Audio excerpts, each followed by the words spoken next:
amigos, vamos pedir aos nossos amigos espirituais, com as bênçãos do Cristo, o amparo para o nosso trabalho da noite. Antes de entrarmos no nosso tema propriamente dito, nós gostaríamos de fazer um pequeno preâmbulo para ficarmos melhor explicado o tema. Vejam bem, amigos, às vezes nós ouvimos essa pergunta de alguém: o que somos? Nós somos seres humanos. Eu diria que nós estamos seres humanos. Nós somos espíritos eternos, provisoriamente, precariamente, na condição de seres humanos. E isso, para a nossa evolução espiritual, é da maior importância. Vejam só, amigos, nós, ao nos considerarmos seres humanos e acreditarmos nisso com profundidade, nos leva a vivermos a vida humana, esquecendo a nossa realidade espiritual. Desculpe se o assunto é um pouco difícil de ser exposto. Em outras palavras, nós temos que viver na Terra, mas com objetivos espirituais. Porque se nós vivermos na Terra com objetivos humanos, puramente humanos, nós vamos repisar comportamentos que já carregamos conosco tradicionalmente de muitas encarnações. Ou, em outras palavras, evoluir, o homem age por hábitos, nós agimos por hábitos.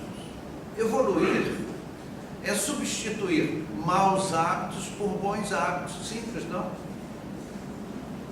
Agora, o problema é que nós cristalizamos hábitos e não percebemos.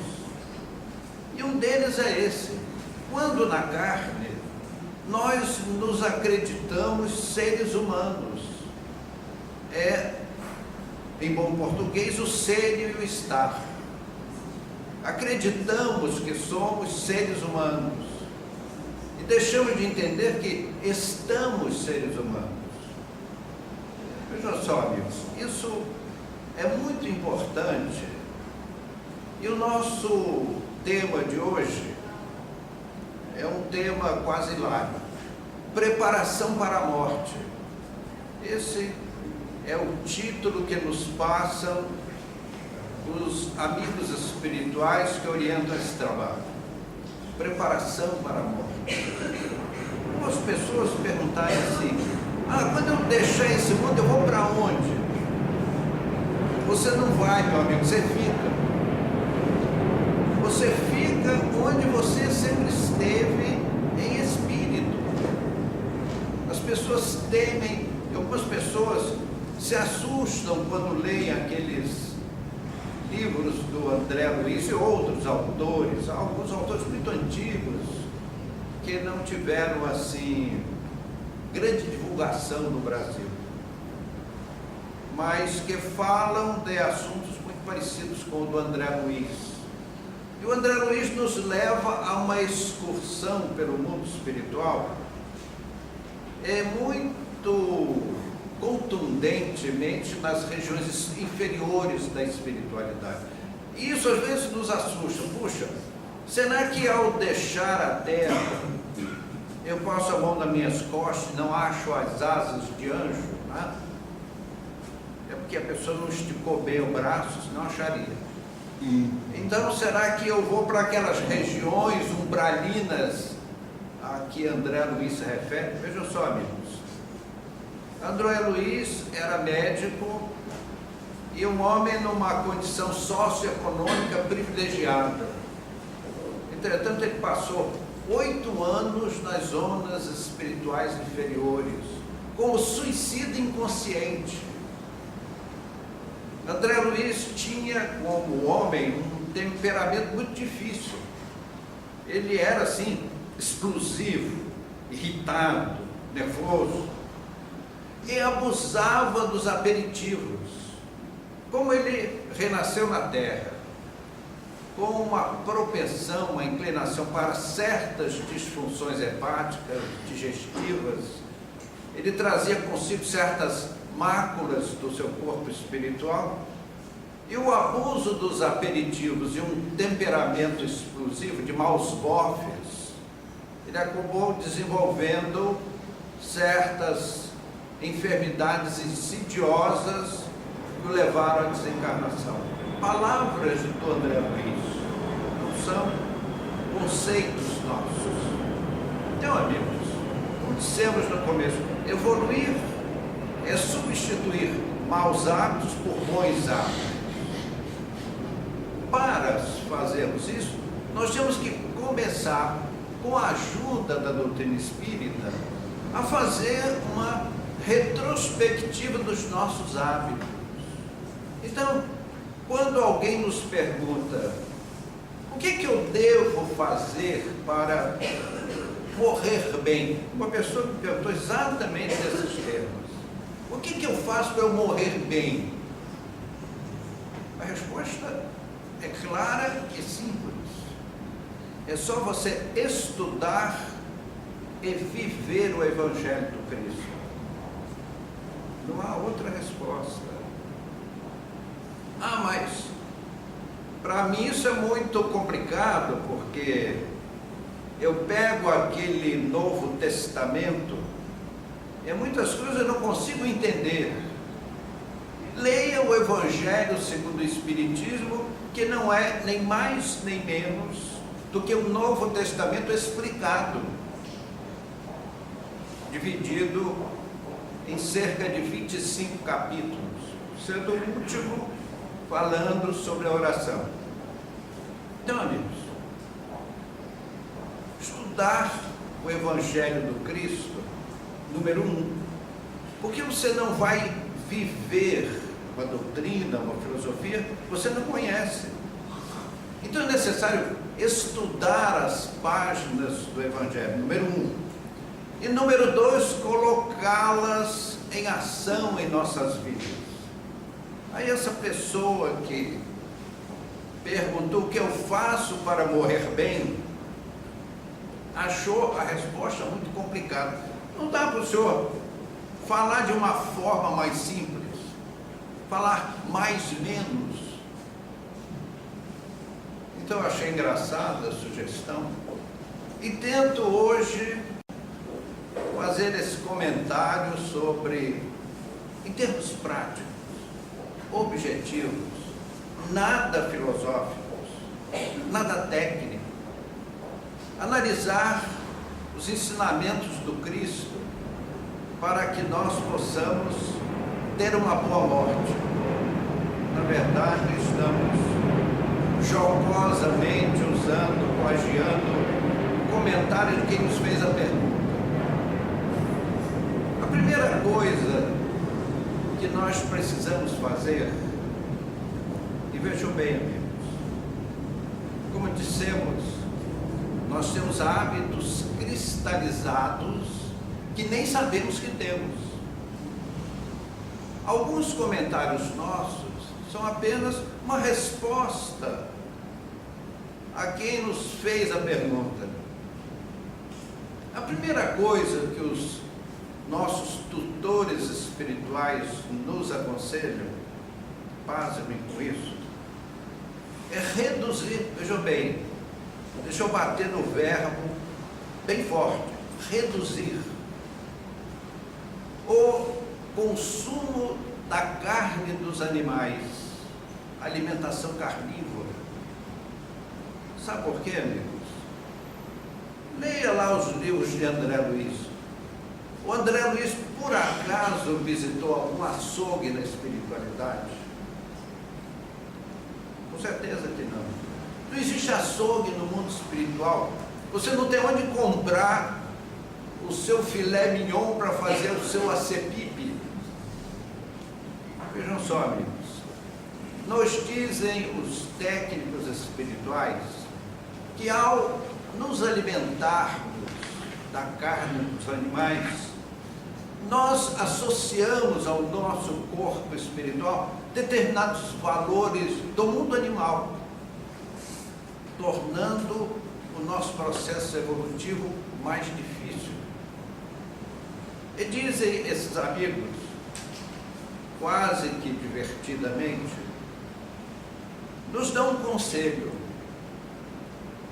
Primeiro, se você deseja seguir a orientação, comece por reduzir o consumo da carne dos animais de 4 patas muito grandes. Opte pelas 4 patas menores, que é o cabrito, o carneiro, o porco, e deixe de lado os elefantes, entre aspas. Isso é só um conselho. Conselho a gente dá, usa quem quer, aproveita quem quer. Depois de alguns anos que você se habituou com as 4 pequenas patas, mude, migre para os animais de 2 patas, que são as aves. Nós, como cidadãos terrestres, não conseguimos entender essas recomendações tecnicamente, mas elas têm seu sentido. E depois de alguns anos com 2 patas, você migre para o 0 pata. O que são os animais com 0 pata?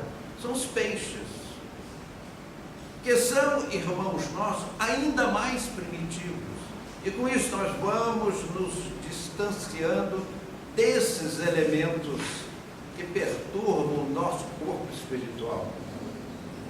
E por fim, se você achar por bem, antes de você deixar esse mundo, você já migrou para uma alimentação vegetariana, que é o mais recomendável. Meus amigos, garanto aos queridos companheiros que a natureza é de uma sabedoria extraordinária. E vocês já repararam que você não consegue comer uma fruta verde? Diz até uma piadinha que as ameixas pretas, quando verdes, são vermelhas. Vai entender, né? Ameixa preta, quando verde, é vermelha. Vejam só, amigos, a fruta, quando ela está no auge para nos oferecer os elementos nutrientes, elas mudam de cor e se perfumam. Pegue uma manga verde, ela não tem cheiro nenhum, sabor péssimo. Você não comeria uma manga verde? Mas quando madura, ela fica perfumada, ela muda a cor, fica saborosa. Esta é a mensagem silenciosa da natureza, orientando o espécime humano na direção de uma alimentação saudável. Meus amigos, isso é só uma recomendação. Como diz aquele bloco carnavalesco, vai quem pode, né? É um bloco do Rio de Janeiro. Vai quem pode. A outra coisa que os amigos nos orientam é quanto aos destilados. Os produtos, as bebidas destiladas, elas, embora tenham uma aceitação social, a aceitação social não as faz deixar de serem tóxicas, e elas matam as células. Então recomendam esses amigos, e André Luiz bateu forte contra si próprio. Ele fez um meia-culpa, comentando o seu hábito da ingestão imoderada dos aperitivos, que foi dos contributos intensos da sua desencarnação, da sua morte por um suicídio inconsciente, que o fez sofrer 8 anos nas zonas espirituais.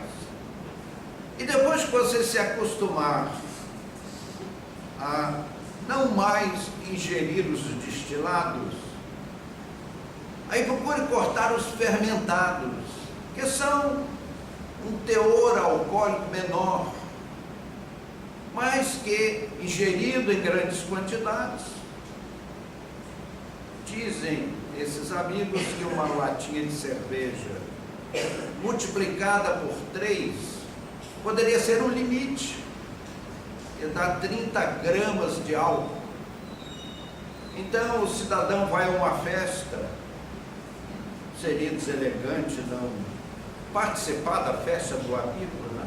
Poxa, esse chato de galocha vem aí, não toma uma cervejinha. Então está aí um parâmetro.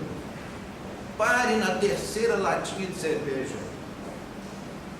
E eu chego lá, amigos. O 4º ponto dos nossos comentários é quanto ao fumo. Meus amigos, nós poderíamos falar aqui pelo menos 1 hora sobre o fumo. Listar todos aqueles elementos perniciosos, como o oxálico, o málico, o cianídrico, o arsênico, substâncias graxosas, substâncias minerais, e principalmente a nicotina e o alcatrão como elemento reconhecidamente cancerígeno. Isso quanto ao fumo. Aí um amigo fala assim: puxa, mas cheira aqui o meu maciço, não é cheiroso? O fumo não é uma coisa perfumada? Não é mesmo. O fumo, meus amigos, ele é colhido na lavoura, e na lavoura, rusticamente, eles fazem um fardo de mais ou menos 1 metro cúbico e guardam num galpão. O cheiro daquele galpão é insuportável. Os gases e os elementos que ainda estão úmidos exalam, é terrível. Aí depois aquele é empilhado numa carreta, pega uma estrada e vai lá no depósito da grande multinacional do fumo que atua no Brasil.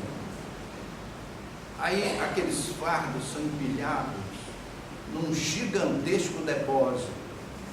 Eu estou comentando isso com os amigos, porque essas informações me foram passadas por um diletíssimo companheiro espírita, que era o engenheiro responsável pelos depósitos desta grande indústria do fumo no Brasil. Ele disse: olha, então a empilhadeira pega no caminhão e vai pondo numa pilha.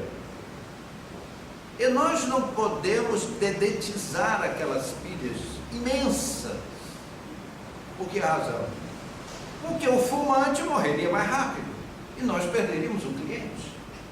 Então nós temos que envenenar os pulmões do fumante, mas devagar, para ele viver muito e continuar comprando o nosso cigarro.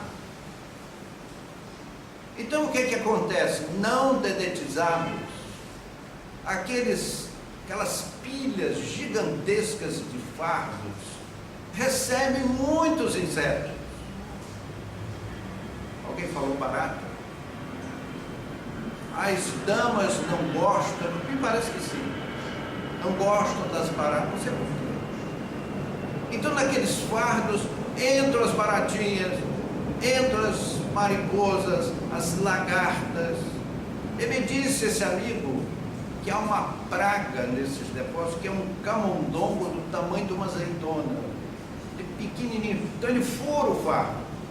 Aí eu pergunto a vocês: a indústria pega cada fardo daquele, abre assim num grande balcão para separar?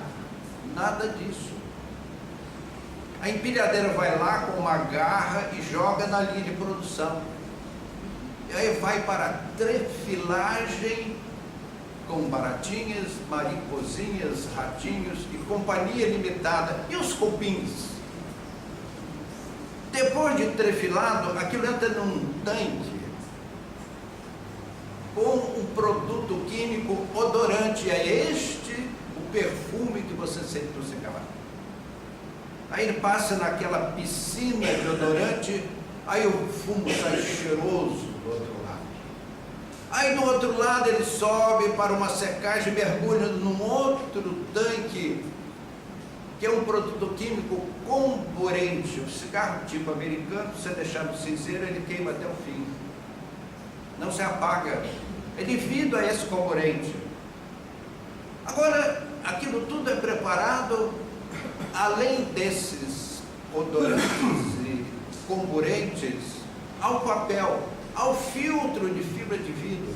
Meus amigos, quando você dá uma tragada, essas moléculas vão à sua intimidade pulmonar e sabe Deus quais os efeitos. Então, é por essa razão que esses diletísticos amigos chamam a nossa atenção para o suicídio indireto, inconsciente. Não é só suicida quem dá um tiro na cabeça ou quem pula do alto de uma ponte. Também quem tem hábitos perniciosos cristalizados na vida levam a existência física à bancarrota, com sérios prejuízos da sua realidade espiritual. Meus amigos, volto a bater na tecla no começo de nossos comentários. Nós não somos formados, criados neste planeta.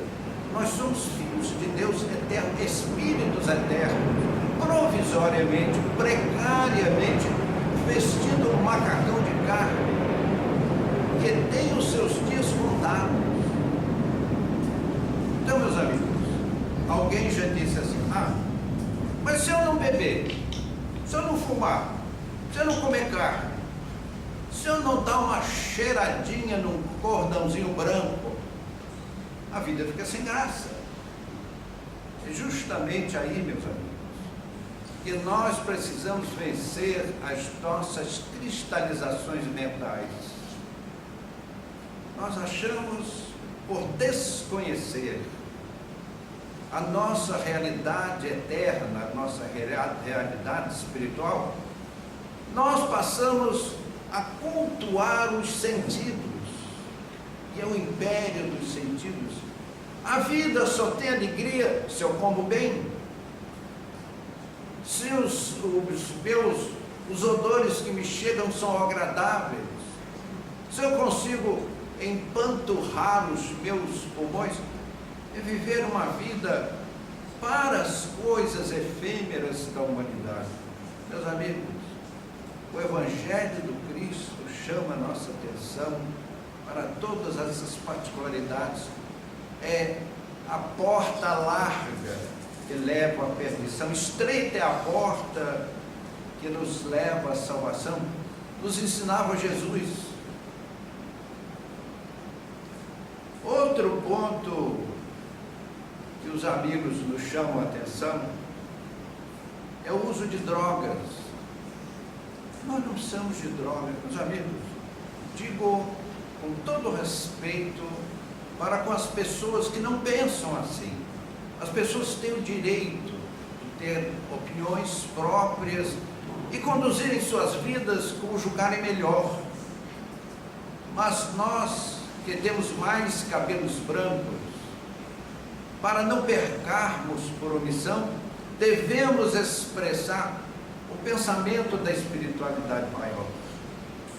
O abuso de alcaloides, de estupefacientes, daqueles produtos que levam o indivíduo a uma euforia momentânea com graves prejuízos para o seu patrimônio celular. Meus amigos, nós ainda não abrimos os nossos olhos para que há outros valores que nos trazem alegrias muito maiores, se nós vencermos as nossas cristalizações materialistas, vivermos para os prazeres orgânicos, é uma temeridade. Há valores espirituais que encantam as nossas almas.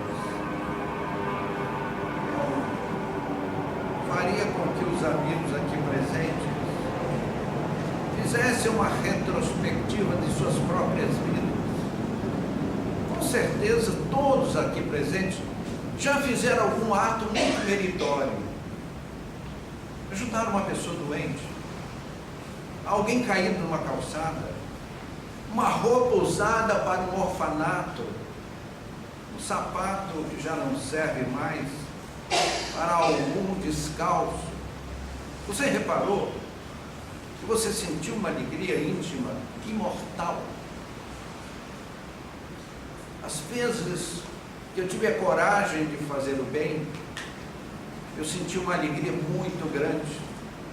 Deixo de citar os fatos, porque falar de si no mínimo é pedante, e eu não gostaria de incorrer nesse erro. Mas todos os amigos aqui presentes fizeram muitas coisas boas, e eu me coloco como testemunha ocular desses espíritos que foram doutrinados aqui na casa através dos médiuns incorporadores. Ainda há pouco conversávamos sobre o assunto. Esses irmãos nossos fazem uma fila querendo contar as suas histórias, como contamos a semana passada. Lembram do João de Souza? Eles vêm trazer suas notícias. Aqui encontraram a paz que não tinham.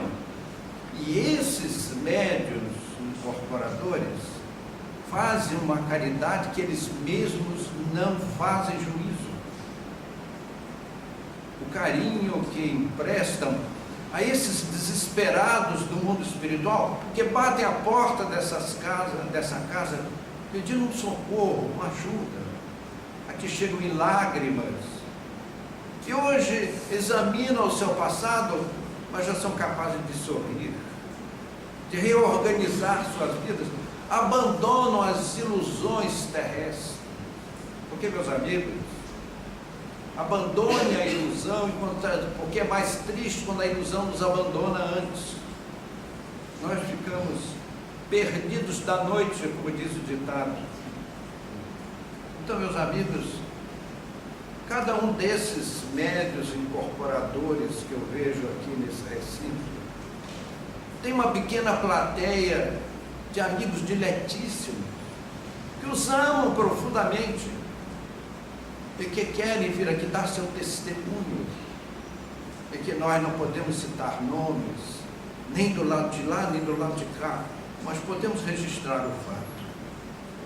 Meus amigos, conta-nos um desses companheiros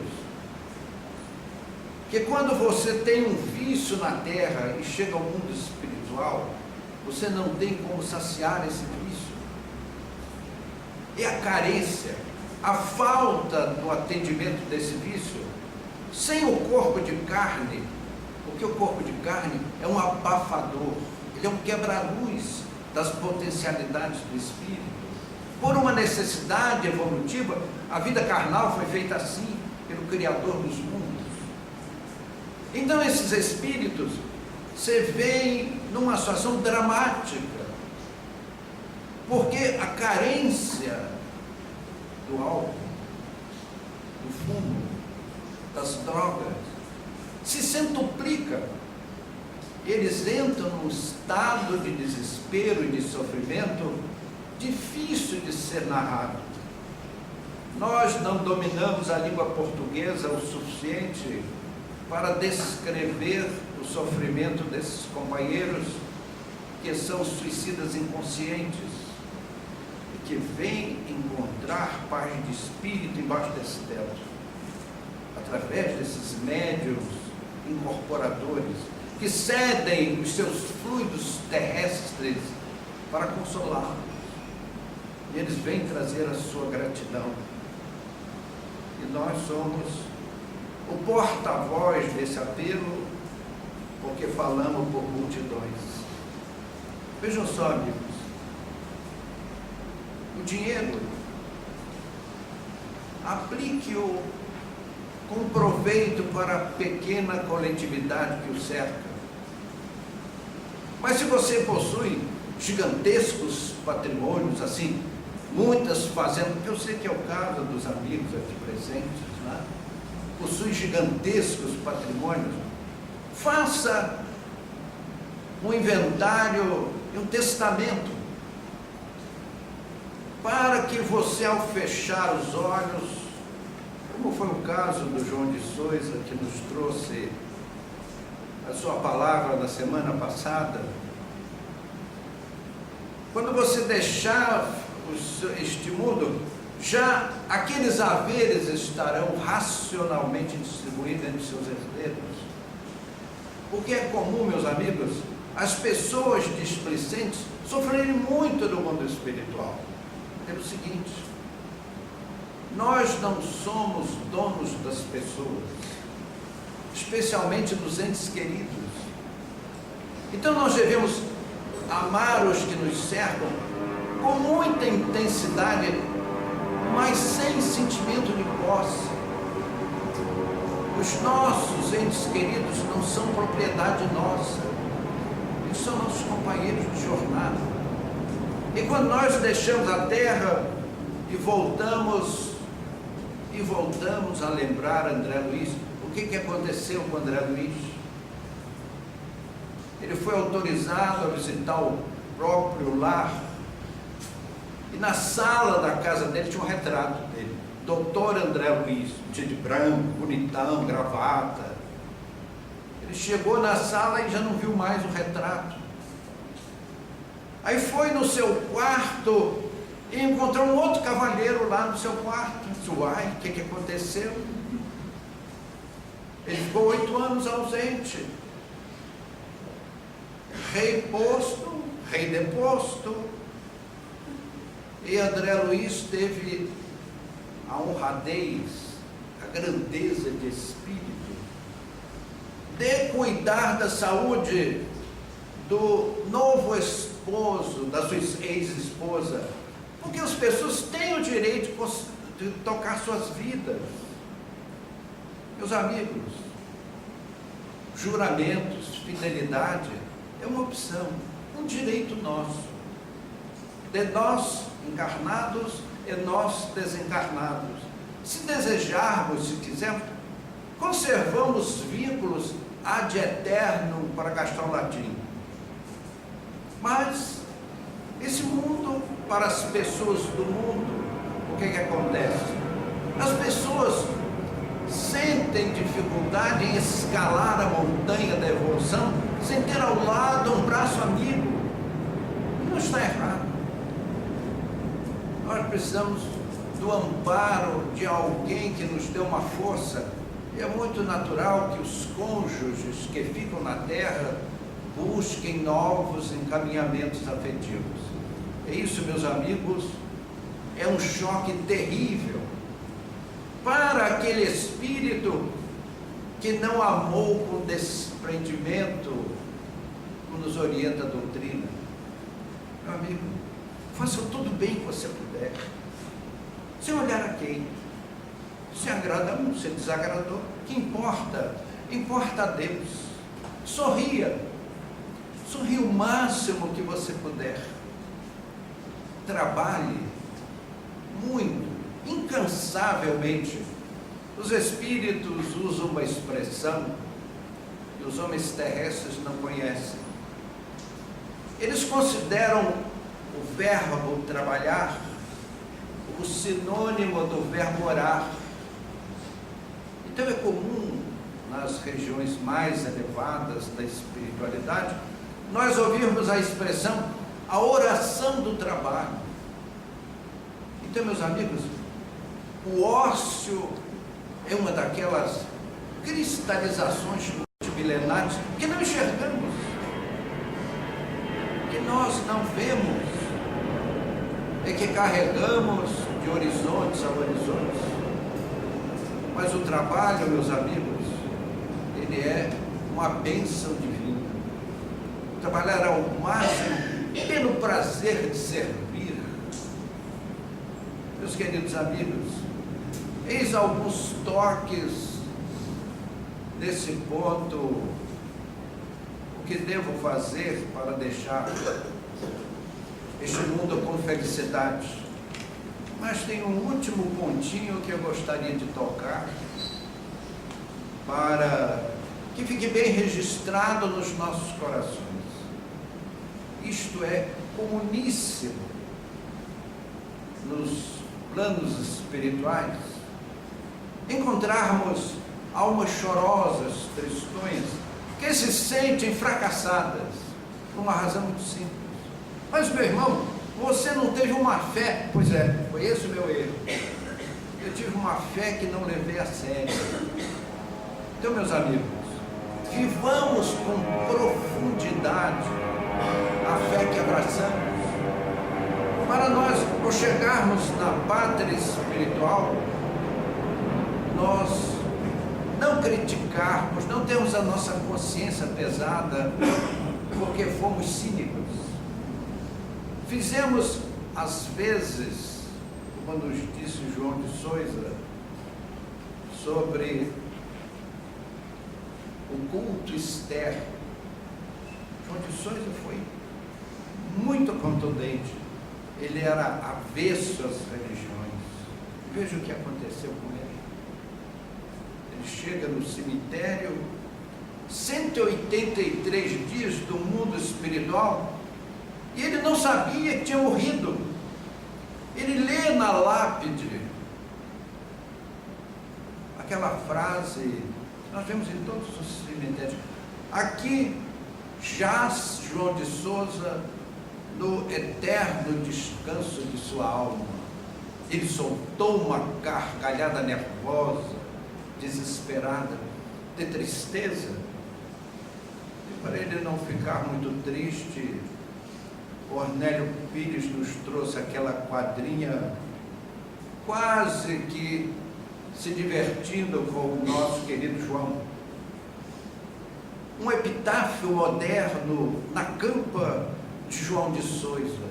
Aqui, descanso eterno para quem não fez outra coisa. Jesus nos abençoe.